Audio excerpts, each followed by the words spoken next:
Hey, and welcome to In Conversation with ASI. Today, I am joined by Karlie Mohr from the Individual Stylist. Karlie, thank you so much for your time in having this chat with me today. I'm really excited because I've actually had the privilege of working alongside you probably for the last 18 months now since you were with us and starting your course, and the growth that you've had is tremendous. And so I'm really excited for you to share your journey with everyone in the community today. But can you, I guess, to kick us off, give us that quick snapshot? When did you do your course? What's, I guess, been the trajectory from there? And we can go deeper throughout the conversation, but that quick snapshot so people sort of know where you've come from. Yeah, great. Well, hi, and thank you for having me, Claire. I'm very honoured to be here to share my story. It's something I think that is so valuable at the moment. We're all in this together at the end of the day, and we've all had our highs and lows. So being able to share my highs and lows, I think it will be very helpful for a lot of people. So I'm Karlie Mohr from the Individual Stylist. I began my styling journey with the Australian Style Institute in February 2020. So this was right before we knew what COVID really was. And my business direction and my business plan was very different to what it is now. So being able to grow and change and not be so rigid with me as a stylist has helped me to, I guess, progress to where I am now. I started personal styling straight away. So right before lockdown, pretty much I had my pro bonos locked in and secured. Yep. And I think over the 6-week period, I really just hit the ground running, which I look back now, and that was just a savior for me just to get them all done. And I haven't stopped since, pretty much. Cool. Yeah. And you're not necessarily, like, as much as you're Victoria based, you're regional Vic, aren't you? I'm Gippsland based, yeah. So I'm an hour and a quarter out of the city, which absolutely favours me, to be honest, because I've got a really great community around me, but then I'm also really close to the city and I travel a lot. Yeah. Yeah, Very cool. Yeah. One of the questions that I'm asking all the stylists who come into the In Conversation series is, tell us about that piece in your wardrobe or outfit that you love. It's your favorite, and share a little bit about why. Yeah, I've got so many outfits in my wardrobe that I love. Clearly, I'm a fashion lover. I'm a real dress girl. I wear a lot of dresses. So in summer and winter, I wear a lot of dresses. I have my very favourite dress that I got in Singapore, and that was our last international holiday, and that was from COS at Marina Bay Sands. And I think it's a beautiful piece. I got it at 70% off. They had a 70% off sale. They were all knits and it was amazing. I just went hell for leather because they don't wear knits over there. So they had everything on the racks ready to go. And I just feel like the colour is so grounding. It's beautiful deep green. You would have seen me in it. I've worn it lots. And I can layer it and I can style it in so many different ways, which I think is why I love dresses so much. Yeah. But this season, I've also been wearing a lot of oversized jackets. So I've purchased a few that I find I'm able to put my activewear underneath or my tracksuit or dress up underneath. And it's kind of like I can go out of the house for whatever I'm doing. And I've got this nice oversized jacket on that actually helps to elevate my look a little bit. So yeah, my favorite item is probably a dress. Yeah. Yeah. Love that. Yeah. And I've definitely seen that across even your socials and sort of the looks that you put together. You're often like one dress so many ways, and I'm sure that as like an asset to your clients, you know, when you're going into their wardrobes too. I'm curious because you mentioned before, like you had about 6 weeks before COVID really hit after your cert training. What do you think helped you get through last year? Perseverance and persistence. That is 100% hands down what got me through, because I started my journey with no COVID known to us. So I was going to be personal styling. So my vision for my business as the individual stylist was to be in people's homes, was to be shopping with them in shopping centres, working with retailers. And as soon as that got shut down and we were stuck at home, I had to sit there and say to myself, well, where am I going? Where is my business now? I don't have a business anymore. It's completely been wiped away from me. And thankfully, my background is in business. I've been in business for myself since I was 21, and my husband as well. He's been in business for himself for 30 years. So running a business isn't unknown to us. So I think I became head deep then in persevering with running my business and looking for ways to change the way that I ran my business. So looking for different platforms to work from. And as soon as I found ShopShare TV, all of a sudden it was like a light bulb moment of my business can now move forward to what it was. It's different. It's going to be different. Our whole world is different now, but that really changed things. And I think when I talk back to perseverance and persistence, I'm at a desk homeschooling my children who are early primary, so it's difficult. And then I'm putting headphones on just to block out the noise, and I'm working for hours and hours on end, designing style guides. I did my own branding. I really started to get head deep into moving forward and looking at ways to move my business into a virtual platform. So yeah. I know you dabble in quite a few different areas of styling. You've not only assisted on shoots but then led them yourself and had some work published. You worked with Lauren on the Olympic Committee campaign. Tell me a little bit about that experience working with Lauren. She put her trust in me and it was amazing, and I can't thank her enough for that. Her putting her trust in me that day, because she had injured herself and we were walking a 10K round trip in the 40-degree heat in the sand dunes. She couldn't make it. So it was myself and Brittany, another ASI stylist, who were sent out on location to bring this shoot together for Lauren. That was the most amazing experience. I was honoured. I got so much from it. I was just a sponge, listening to every word she spoke to us about in our meetings, and then on the day before she had to leave. That was probably my biggest shoot at the time that I'd done, and given that we were assisting Lauren, obviously I saw the importance in that, and the Australian Olympic Committee and the agency we're working with. It was a very big shoot. So on location, we had a generator out there, which I don't know if I'll ever see that again. It was just so special to have a generator. And yeah, it was incredible. Yeah. Those memories will hold with me forever. Yeah. And they're the opportunities we have to take. An opportunity came up and I took it. Yeah. And it's with everything that I've done in my styling. I could have just let it go. I could have said, no, I don't know how to do that. No, that's too far out of my depth. But for me, where I am now, it's because I've just taken every opportunity and given it my all. And appreciating the trust that people are putting in me, especially when I'm assisting on a shoot. So cool. That shoot was sort of early 2021, wasn't it? The Olympic Committee. That was January, yeah. And I mean, since then 2021 has been kind of similar to 2020 in the fact that we're still in this holding pattern. But with these highs and lows, I'm curious as to where you're actually getting your inspiration at the moment, not just for the creative editorial sort of work that you do, but even for your personal styling clients, because I know that virtual is a big part of what you do.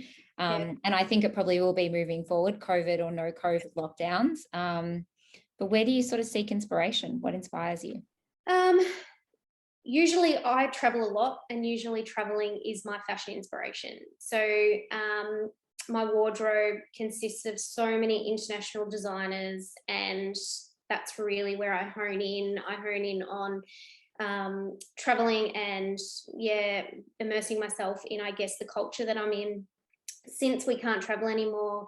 And through these ups and downs of lockdowns, I've found myself listening to a lot of podcasts, and that's really helpful. So I do recommend just searching up as many fashion podcasts as possible. There's a lot of inspiration, business-wise as well. And then I tend to actually communicate with my followers a lot. So I get a lot of messages, DMs, asking questions, and I've really found that chatting and starting conversations with them helps me to understand what my customer base is wanting from me, but also I get inspiration from them because they help me in ensuring that my business can grow in the direction it needs because they're my customer. Yeah, so cool. Yeah, and a lot of street style. I love street style. Is there someone in particular you follow when it comes to street style? Not really. I don't follow. I don't follow. These questions were hard for me in a sense because I'm very much, I stay in my lane so much, and I've been like that since I first had my business, 21 even. I was a beauty therapist, and I have a clear vision in my mind, and I stick to my vision very strictly. And that can be hard sometimes when you're going out of lockdowns, but having that vision and a tunnel and you can get through it and get to the other side really helps me. So, and then you can tick off boxes and you can say, okay, I did that. I did it on my own. You know, I achieved something. That's really great. Not really. I don't really follow anyone in particular for street style. I kind of do my thing. And I'm confident about it. I think, and that's what I try to teach my clients too. Yeah. And do you sort of search for that kind of stuff though on like Pinterest, or is it Instagram? What sort of platforms? Where do you? Usually Instagram, I think. I haven't got fully into the Pinterest as such. Instagram obviously is a great platform, and I think it can get us through, can't it? Like, engaging with people to talk as well. I think it's really lovely, and lots of fellow stylists out there as well. It's great to see, and I think that's part of the community that really shines through, is that we really want to watch other people's growth, which is pretty incredible. You mentioned podcasts before. Any recommendations if someone's like, I don't know where to start because there's so many? The Styling Advisory. Jump onto the Styling Advisory. It's incredible. There's some fellow ASI stylists on there as well, which is fabulous to listen to their stories. But it's true, it's real, and some really great business aspects as well for styling, because I think styling is also, you're a business, could be a sole trader. So there's a lot more than just styling. So I think that's really helpful in times like this. If you're finding that you're in lockdown, what has helped me through the quiet times is delving into my business and fine-tuning style guides, or I've just finished my website, and that was a really big job, but that's now another job done, and I used a web designer for that, and I rebranded. So I'm utilising the time that we can have, even though clients may be sort of on the quiet side. It's really important to sort of find your inspiration and motivation from, I guess, looking at your business perspective and how you can grow. You mentioned that you were a beauty therapist in a past life. Tell me a little bit about what the tipping point was to actually make that leap into styling. I guess there was a bit of a break between selling my alabaster salon that I had and starting styling. So the 8-year break, in that time I had 2 children. I sold the business when my husband and I got married, because for us, we didn't see the business being something that was quite user-friendly with young children. It just wasn't going to work. Plus, it was in a different town to where we were going to be living. So I sold my business and had my 2 babies, who are now 6 and 10. And I was a mum for 8 years. And even though we are in retail, and when I met my husband, he had 5 retail stores scattered sort of 100 k's apart from each other. So he was on the road a lot, traveling a lot between the stores. They were busy, and I was able to support him through that time. But he always reminded me that, you know, that wasn't, his businesses weren't my journey. I was going to have a journey of some description of my own when it was time. When I was in high school, I studied fashion design, and I wanted to be a fashion designer. And I've just done a whole 360 and come back into fashion, and it's always been there for me. But my careers teachers told me there was no work in the industry to choose another job. So that's how I landed in beauty. And it was really successful, and I learned so much, especially being in business for myself at such a young age. Yeah. So getting back into styling, because I've always had a love of fashion, and I used to make my own clothing and everything. It's just, I feel I'm now where I was supposed to be. Yeah. And I don't regret anything. I feel like all I've done is actually learn more to get to this point, which is great. So yeah, after 8 years of sort of being a mum, and our son is in prep this year, so he's now at school supposed to be in school 5 days a week. Yeah. Last year was my year to study while he was in pre-prep. Yeah. So I had the time to study and start building my business. So timing was perfect for us, for me to launch into a new career. Yeah. And yeah, here I am. So cool. Yeah. I know Sarah mentioned in our conversation yesterday that her partner's been a big support for her, and it sounds like your husband is for you. Is he your biggest supporter, or is there someone else that sort of champions you every step of the way? He's hands down my biggest supporter. Nothing is a problem. If I say to him, babe, I've got a shoot and I've got to be in Melbourne at 5:30, 6 o'clock tomorrow morning, he would say, yeah, I've got it. You go, you're right. What do you need? I've got the kids. He's amazing. Everything that I need for my career, he is 100% there for me. I'm very, very lucky. And then that filters down to the children. They get so excited to see what mummy's doing. And I think that's really, really important. And they see my happiness as well.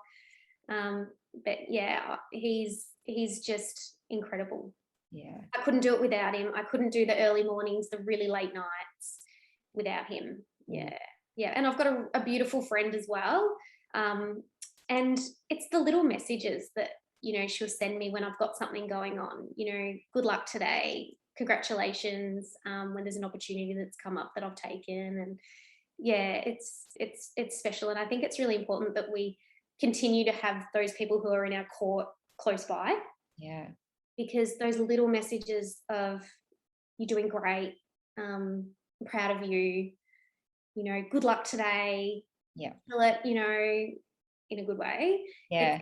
It is everything in times like this. It really is. So keep them close. I know I do. Yeah.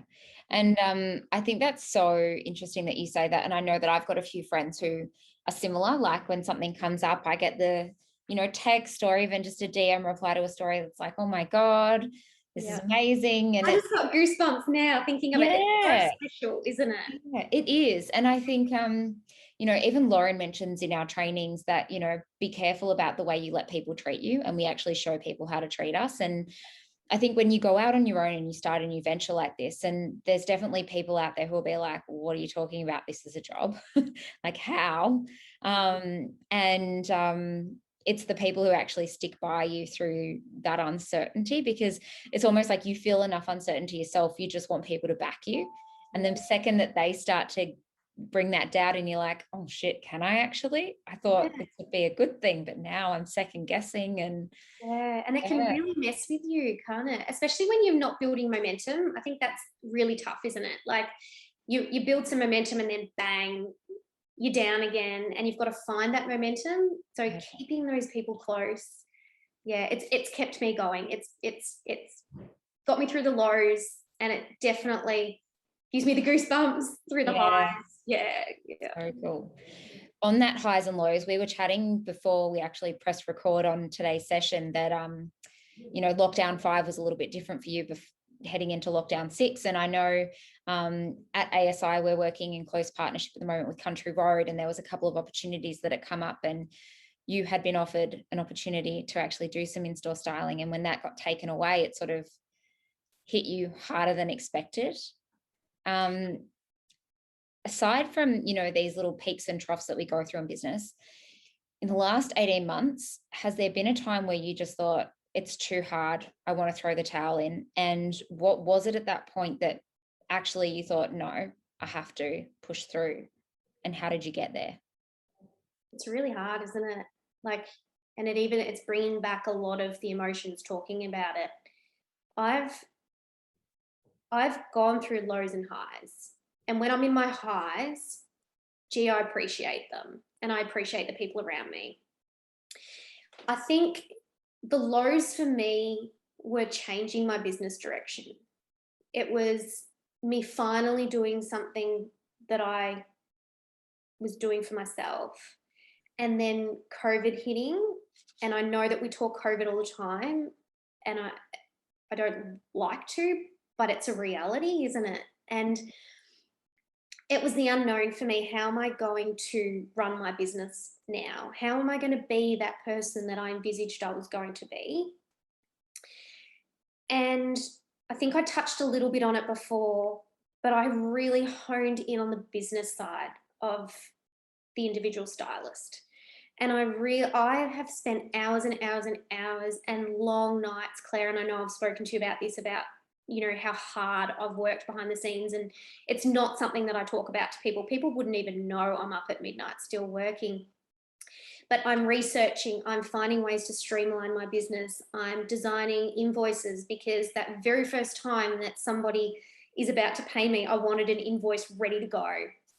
It's having the style guide ready for when that first paying client books me, and then it's ready to go. There was a lot of preparation for me. I think that was the key to getting me out of the lows that I was in. I honed in on my business as a whole, because I found it really hard to find any social media content, because I couldn't go anywhere to do anything. And this is only because I was so early on, and then it could be different now, but I think February 2020 versus April 2020, in that short time, I did a backflip. So staying focused, I guess, on your whole picture of who you are and what you're presenting. It's not just styling. So jump into Canva and play around with, you know, templates. I found that I'd just spend time doing that. Like I say, I prepared my invoices. I got my MyOb up and going. I booked in branding shoots, so as I had that ready to go. And so I think for me, that got me out of a really hard time of not knowing what was happening or where I was going. And then I guess the support from my family behind me, saying you can do this and we'll make it work. And how do you manage that in terms of the fact that you're a mum, you're a stylist, you're head of the house, and I'm sure you take on, what do they call it, like the emotional load and things like that? You know, I don't have kids. I've got Mr. Darcy, the sausage dog, but beautiful. I struggle. And you've got a puppy as well. Yeah, I got Cheeky Boy. Do you know what? And we spoke about this. Lockdown 5 was really hard for me. That country road opportunity hit me, and the lockdown 4, I had 4 shoots cancelled, but nothing hit me as hard as lockdown 5 for some reason. And I broke out in eczema, like I was saying to you, and I've never had eczema before. And I was shouldering everybody in my household, including the dog. He just needed more cuddles. I was shouldering the kids because they didn't want to homeschool again, and the house is immense, so you know you've got so much more work to do. And I don't know how I do it, Claire. I just do it. I do it, and I break out in eczema. I don't know. You do it. You just get it done. I work late nights. I'm on my laptop when the kids go to bed, preparing for when we come out of lockdown. Yep. I'm trying to think ahead. I'm trying to stay positive. As a mum, you wear the brunt of everything. And of course, we're in retail. So my poor husband, our stores are closed. And I had to be there to support him as well. And it gets really tough. It gets really, really tough. Instagram, you see smiles and everything. It's not real. We all have highs and lows. Everyone in the community is having highs and lows. And it's something that we just need to, I guess, help each other on. And a quick message to say, hey, thinking of you goes a long way. Yep. An emoji, or just touching base with someone you haven't, in the community who you haven't heard from for a long time. I had someone jump into my DMs the other day, and it was just all of a sudden my mindset changed, and it was lovely. It was really nice. But yeah, you get through it, and then one door closes, Claire, and another one opens. And that Country Road door is closed at the moment, but another door opened for me. Yeah. And I haven't announced this yet, have I? No. But will we tell the community I have been offered the role of Westfield Fountain Gates Stylist and VM. And the door opened for me, and I took it, and I'm on board, and I've started, and it's incredible. And it got me through lockdown 6. So remember that perseverance, persistence gets you through. Yeah. And it will. Just keep going, keep going. And then when that door closes, don't worry, because honestly, with that perseverance and persistence, another door will open. And it's incredible when it does. And you'll appreciate it so much more. Yeah, absolutely. Yeah. I mean, it comes back to that sort of saying that we have here, which is just say yes and then figure it out. And you know what? I think for so many in the community that will really resonate, where there were things in the pipeline, projects, the hard work that goes into actually developing those to come to fruition. And then when everything shuts, it's like, oh, it can feel like a real punch in the stomach almost. Yeah. But I love that you've mentioned there that you're trying not to so much think about now, but it's like, actually, what does the future hold? Because this isn't forever. No. And there needs to be that future thinking to be able to have something to keep wanting to work towards, which is really cool. Yeah. You've had a lot of great opportunities come through even over the last 6 months, because you only did your advanced in February this year. Yes. And your masters. Yes. Yeah. Yes. Crazy. Styling Poet Janine, yes. which was your first shoot out of the classroom. Very cool.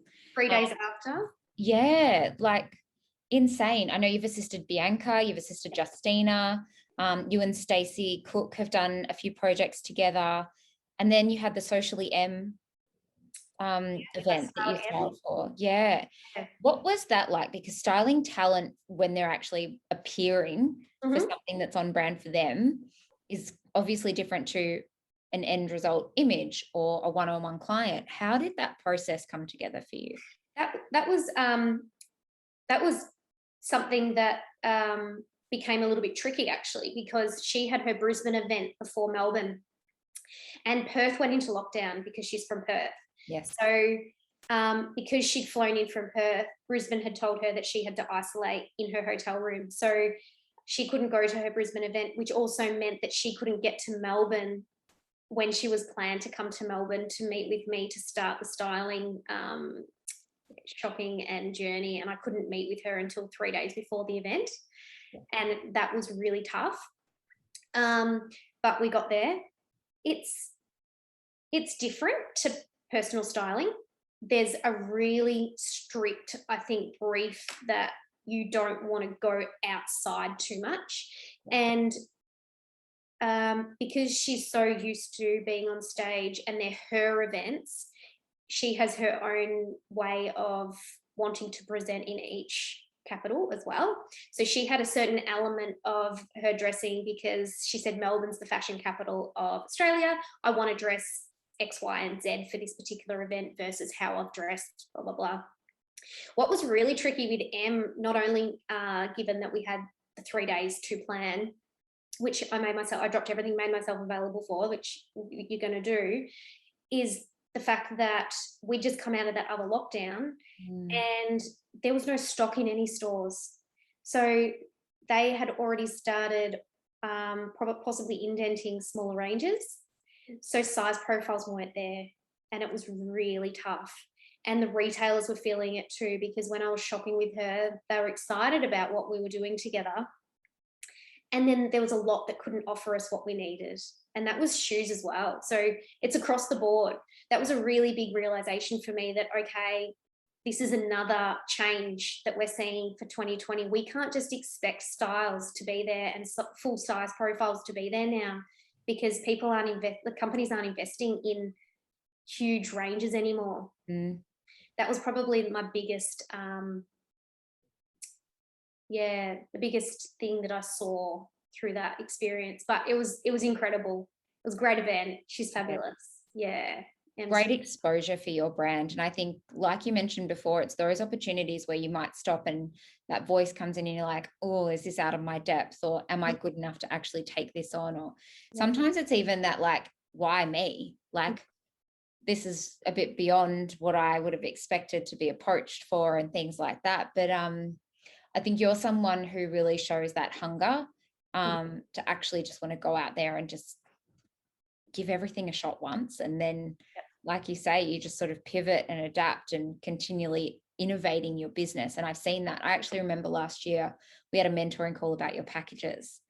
And you know, it had been that quiet period through lockdown where I hadn't really heard from you. And you like, and I was like, oh, how's your year been? And you were like, I've been busier than ever. And I was, I don't know why, but it's sort of like, also sometimes our students surprise us in the most beautiful ways. And that was a real surprise and delight to know that you had really forged this path for yourself. And like you mentioned before, like stayed in your lane, you were focused. And you know, I love that you've shared so much about those late nights and all the extra hours and the fact that you need that support from your family, because it's not easy. And I know that you're someone who does work so hard behind the scenes. And I just want to say thank you for sharing that part with the people who are going to watch this, because in fact, we were just chatting about that before actually going live with this, but how, you know, social media can be all the smiles and things like that, but you don't see, you know, tired eyes behind a laptop at midnight, like finalizing details on a style guide and making sure that you're delivering on the things that you say. And that comes down to that sort of brand integrity and the kind of, I guess, legacy you want to leave with what you're doing, which is really cool. With all that said, what does success look like for you in the future, and how do you actually measure success for yourself? I think success for me is fulfillment in the industry. So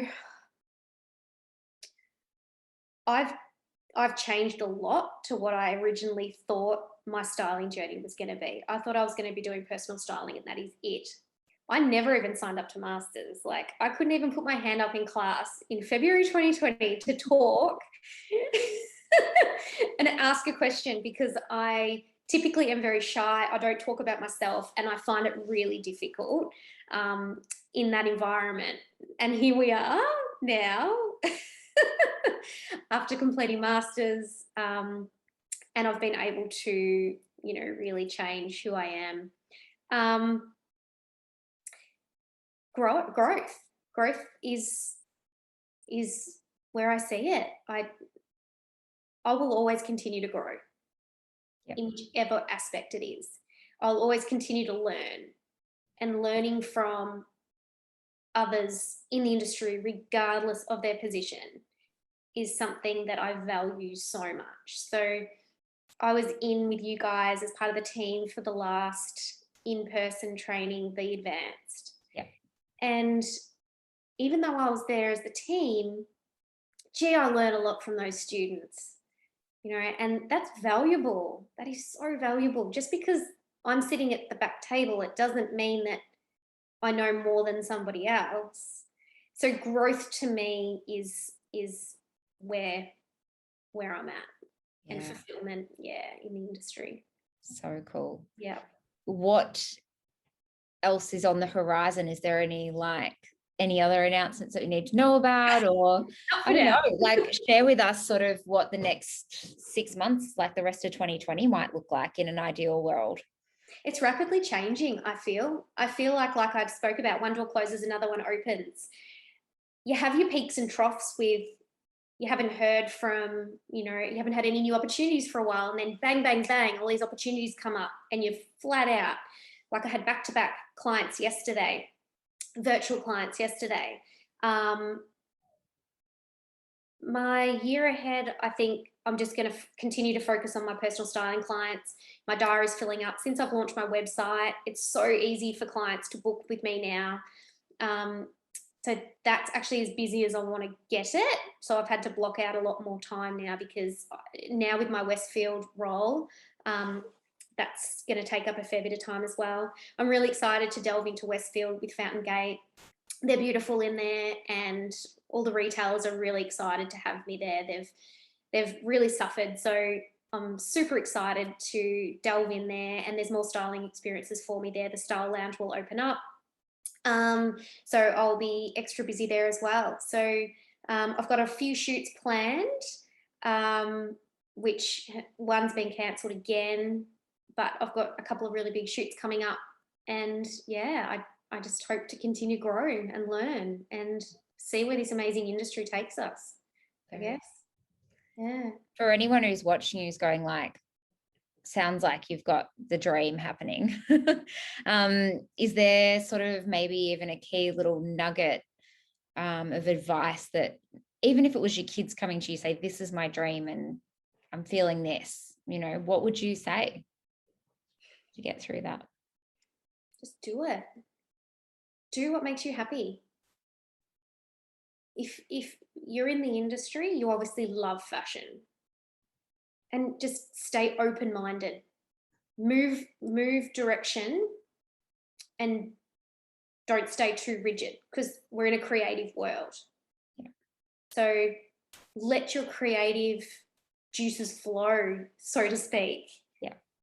Yeah. And I really believe that that's why I'm here now, and I've had the opportunity to delve into many different roles and wear different hats. So where I am with my editorial styling and my personal styling is very different to where I thought it would be, but I've allowed myself to go in that direction.